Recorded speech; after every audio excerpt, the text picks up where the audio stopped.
Hello everybody and welcome to the Pita Pizza Popper tutorial. So all you really need to cook this recipe is a microwave, so it is a very easy recipe and it's not very set in stone and cut and dry, so there's a lot of flexibility with ingredients in case you don't have everything. I'll go over all the ingredients you'll need as well as some other pieces of equipment, and then you can start and let me know how it goes. Let's begin with a tour of all of the ingredients and equipment we'll need. So we'll start with our veggies. Here we have a 1/4 cup of onions, here we have a 1/4 cup of peppers, and back here we have some baby spinach. So with the peppers and the onions, these are toppings to your pizza, so they're not essential. And the main reason for that is they do require a knife to cut them and get them like this. So if you don't have a parent or guardian to watch you use a knife or cut them for you, you can just forego this part. It's not necessary. It's nice because it adds a lot of flavor and color, but again, you don't need to have it. However, a really essential part is the spinach. So about a handful of spinach translates to a cup of spinach, and spinach is really good for you. Just this amount has all of the vitamin K you need for the entire day and half of the vitamin A. So it's really good for you. I'm gonna throw it in here because it's easier for me to reach. But yeah, don't be afraid to add the spinach. I can promise you, you won't even taste it. Another essential part of our recipe is our cheeses. So all of these are mozzarella cheese. They're just in different forms. So this is a big old block of cheese. This is a mozzarella cheese stick. And this is shredded cheese. All of these melt fine, all of these work great. My only recommendation is that you use a low-fat cheese because it actually does spread better and it is healthier for you. Moving on to our breads. So this is a pita recipe. However, my local store did not have pita, so I'm just using whole wheat naan bread. And if your store doesn't have pita or naan, no problem. You can always use another whole wheat bread. Like right here, I have a whole wheat English muffin. And they work just fine. They all cook the same, but the only thing is keep whatever bread you use whole wheat because whole wheat has a lot of fiber and it helps your digestive system a lot. So it's really good for you. The next thing that you need is some sort of marinara sauce. So marinara sauce is red because it's made out of tomatoes. Tomatoes have a lot of vitamin C, which is really good because it helps your body heal cuts and scrapes. So definitely add some marinara sauce. If you have a pizza sauce, that works fine too, but you don't need a pizza sauce for this recipe. The only thing you really need is a measuring tool. So this is my tablespoon. And you might also need a smaller bowl to put your sauce in, as well as a cover for when it goes into the microwave. If you don't have a cover that's like this, you can always just use like a saran wrap and it works just fine. Whatever you do, do not use aluminum foil in the microwave. And that about wraps it up for our ingredients and stuff, so let's get to it.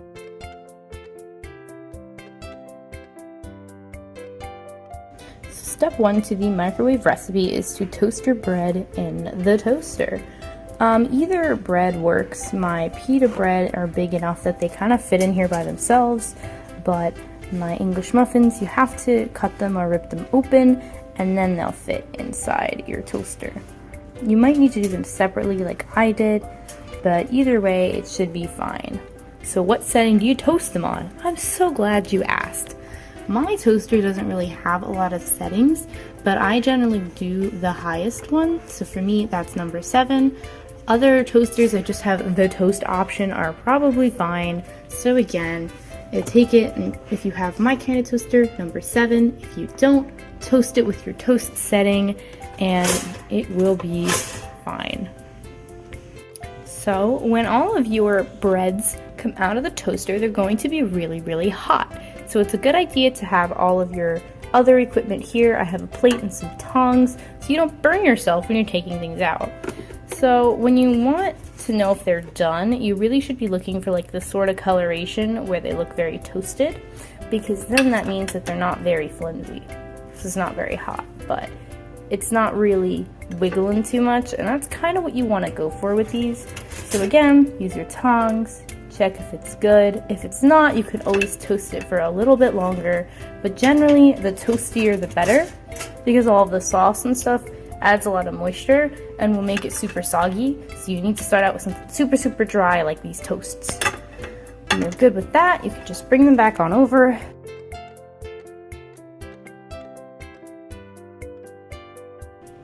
So while you're waiting for your bread to toast, you can start step number 2, and that's to prepare your sauce.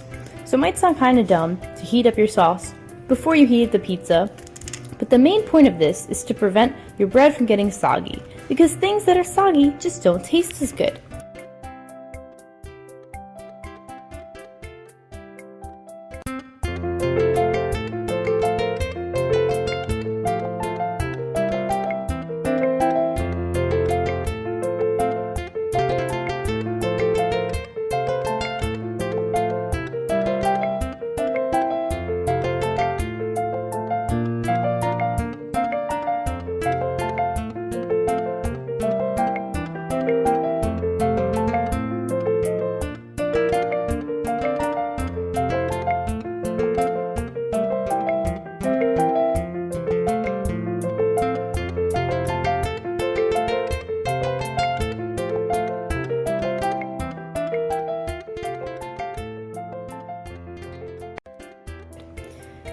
You really only need a little bit of sauce though. So this is a teaspoon measure. That's really all you're going to need. It's not very big. And you just take 2 of them, place them in your bowl. It's 2 per piece of bread. So for each English muffin, you're really only gonna need 1 spoon for each side. And then you're going to need both teaspoons to cover the whole thing for your pita bread.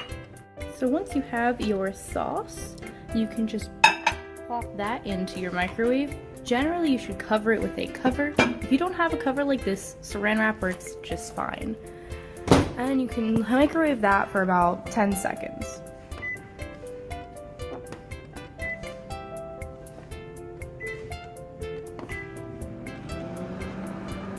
After 10 seconds, you can take it out, and generally you're gonna have a little bit of a mess, which is why you really should cover it. But yeah, if it's too hot, definitely grab it with gloves. Mine is not very hot, so we can just take it right out and put it back on the table.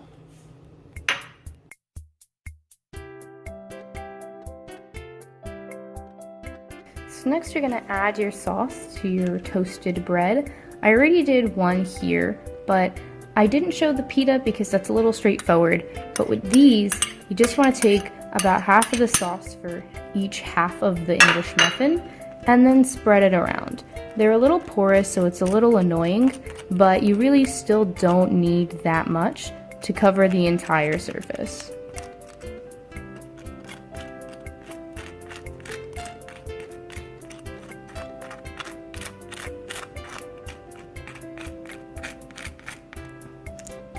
And then make sure you get all the stuff off the back as well. And there you go. You've pretty much covered the whole thing with a little bit of sauce.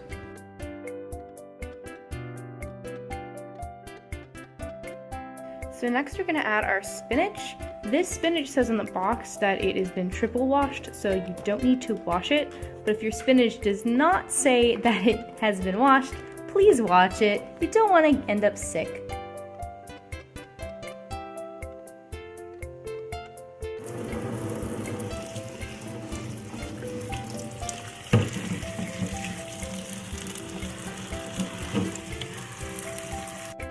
And also, if you're scared of adding spinach, this is only a handful. This fits right in the palm of my hand. So it's a pretty good amount.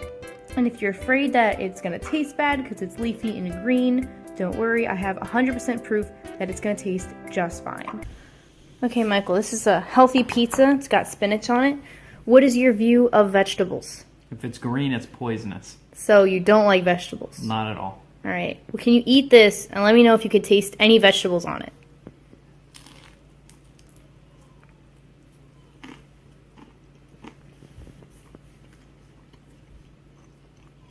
No vegetables. Oh, there you go, guys. 100% proof. So you have to take this, and what I do is I ball it like this, and I squeeze them together so that you can hear all the little stems break and stuff like that. And then we're gonna bring it over to the pizza. Just gonna ball it a few more times. And I take it and I pinch off the end so you get a little ball of it that kind of looks like this. And then you can place it on here. This way, all of the spinach will fit on here and be small enough that you can eat it and not feel like you're taking in gigantic pieces of spinach. But if this method doesn't work for you, the little twist and pull method, there is another way you can do this. So I'm gonna reach into my triple washed box. You don't need to use that way. You can grab another handful from here. And you can stack the leaves on top of each other like this. And then just tear it off from there. And it's pretty much the exact same effect. And just kind of coat wherever you see red on your pizza, you should then also see green. So that way you're adding enough of everything onto your pizza. Me, and after that last step, you ended up with like a bunch of green in and on your nails. Just wash it out. It'll come right out. It won't stain at all. After running a little bit of water, my nails are clean. So yeah, that's really it.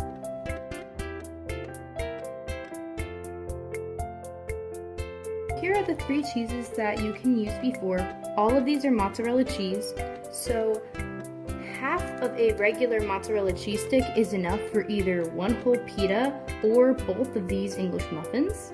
The same can be said about a 1/4 cup, actually a little less, of shredded cheese. Can either cover the entire pita or both of the English muffins. And if you have the big blocks of cheese here, about like a half of one of these pieces is enough for either the entire pita or both of the little English muffin halves. So I'll shove this one first. You really don't need that much, especially because it's really thick and they'll spread out. So you can just cut them into little sections and then place them pretty evenly around the entire piece. Just don't place them too close together or else they'll melt into each other, and then when you bite into it, all the cheese will fall off in one bite. So that's like a good amount. So for the cheese stick, you can really just, tear at it, peel at it, take either little pieces like that or peels like this. Generally, I think the little pieces are better because you can cover more surface with less cheese. So if you don't have a whole lot, you can still make this.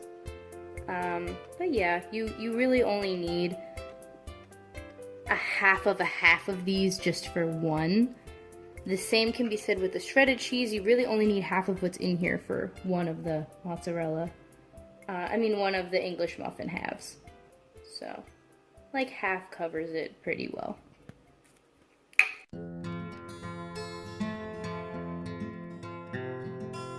So this next step is the optional step. This is where you would get the 1/4 cup, which I have over here. They're both 1/4 cups, they just look different.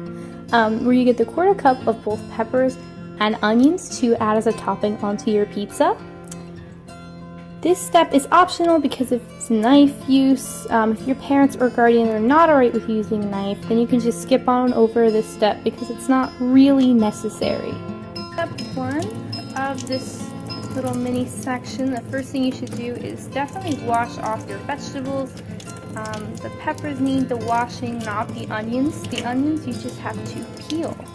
So for peppers, there are 2 ways you can cut it, but they both start off the same way. So the first thing you should do is cut off this part with the stem. And the stem is kind of deep in here, so if you're looking at it from the top, you should probably cut a little bit more down here than up here to get the entire stem out. So for me, that looks like about here. When you're cutting, make sure that you have the blade side down. The blade side's the sharp side, so it looks like this. And keep your hands on the opposite side as far as you can hold it, with keeping the full grasp and control over the pepper so it doesn't go everywhere when you're trying to cut it. So make your cut. And that takes off the whole stem. Now in here, we still have all of this gunk in the middle, as you can see. So take your knife and try and cut this piece out. Be very careful with your hands and keep them on the outside. And always rotate it so that this part that connects this middle thing to the side is on the bottom, so that your hands and the knife are always as far away from each other as possible. And when you cut it all out, all 3 of these on mine, it could be 4 or more for you, you can just pull it out and it'll come pretty much right out. So the next thing to cut these is plop them on their flat half and find a middle. There really isn't like a perfect middle, but find close enough. Put your knife there, put your hand over your knife so you can't cut yourself, and just go down.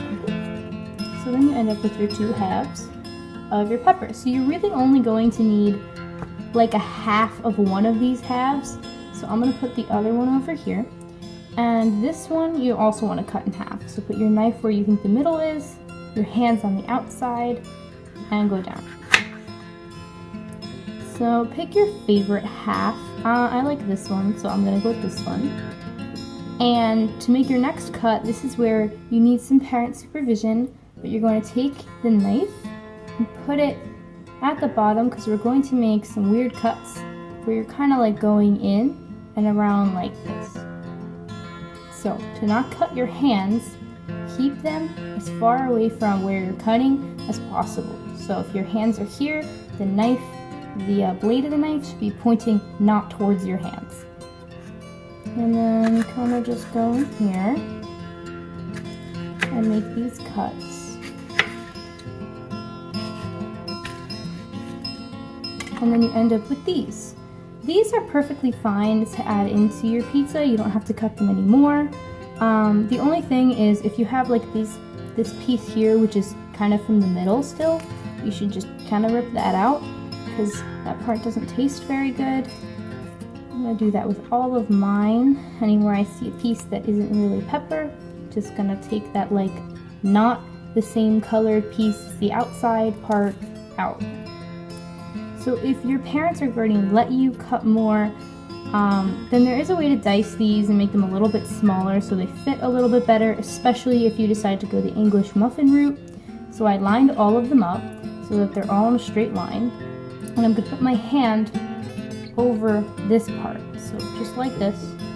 My thumb I'm keeping as behind my finger as I can so it's not out, so I don't cut it. Then you take your knife, blade side down, and do the outside of these. You might need to cut a little if your knife is dull, with mine. And then just keep going. If you ever lose grasp of any pieces, you can always just do them on their own at the end.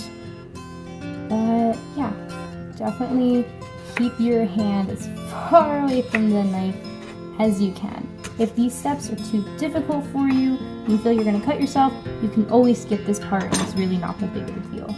So this half of a half actually perfectly fits into this 1/4 cup. I'm just going to kind of throw them all in here so you guys can see that. And there you go. It's beautiful.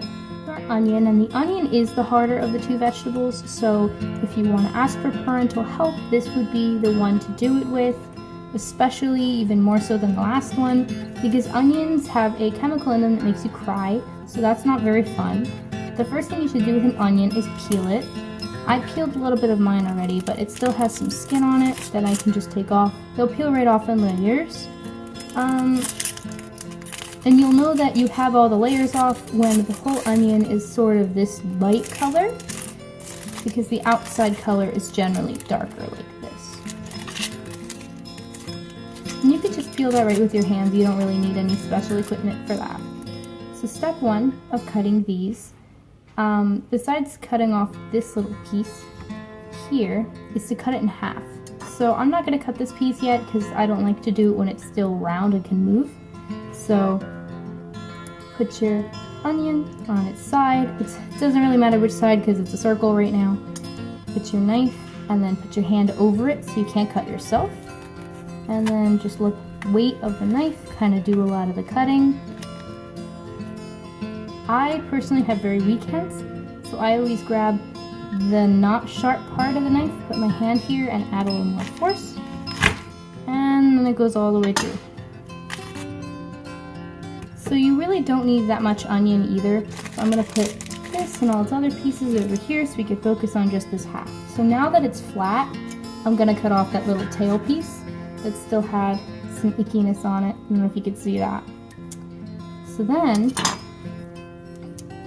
for this part of the onion, this is the root of the onion. So it's more easy to see on the other piece, but it's this thing.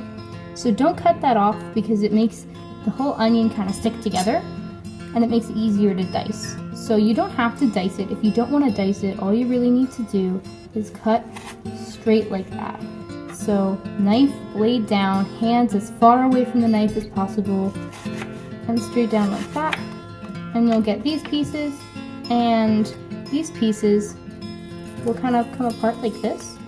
So you really don't need that many of them to coat your pizza with a lot of flavor from these onions.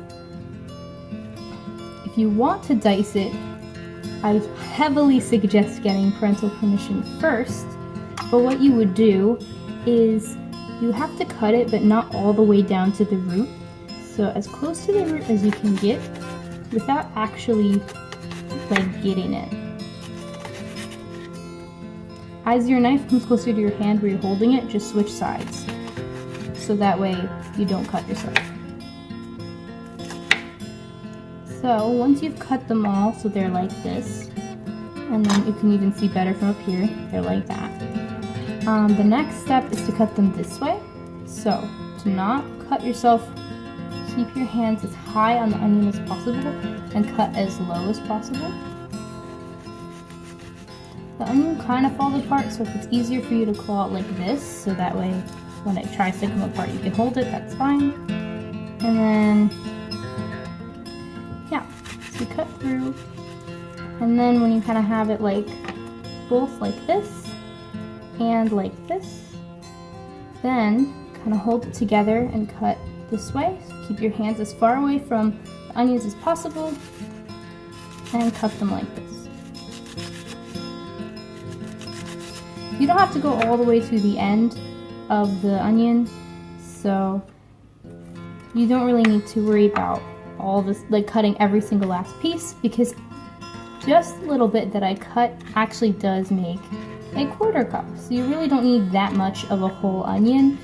If anything, use a really, really small onion because, like I said, you don't actually need that much of it.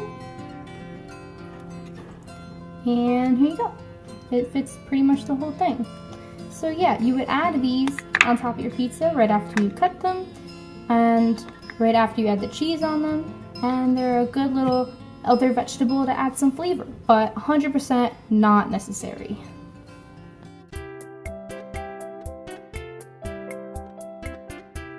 Last step of our microwave recipe is to microwave them. So they really only need to be microwaved for 30 seconds tops. And you can watch them go. But yeah, 30 seconds later, they're going to be beautiful.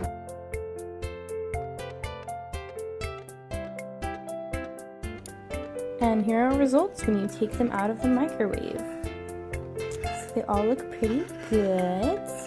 And for the most part, our crust stayed not wobbly, so that's really nice. So yeah, after this, wait for them to cool a little bit and then enjoy.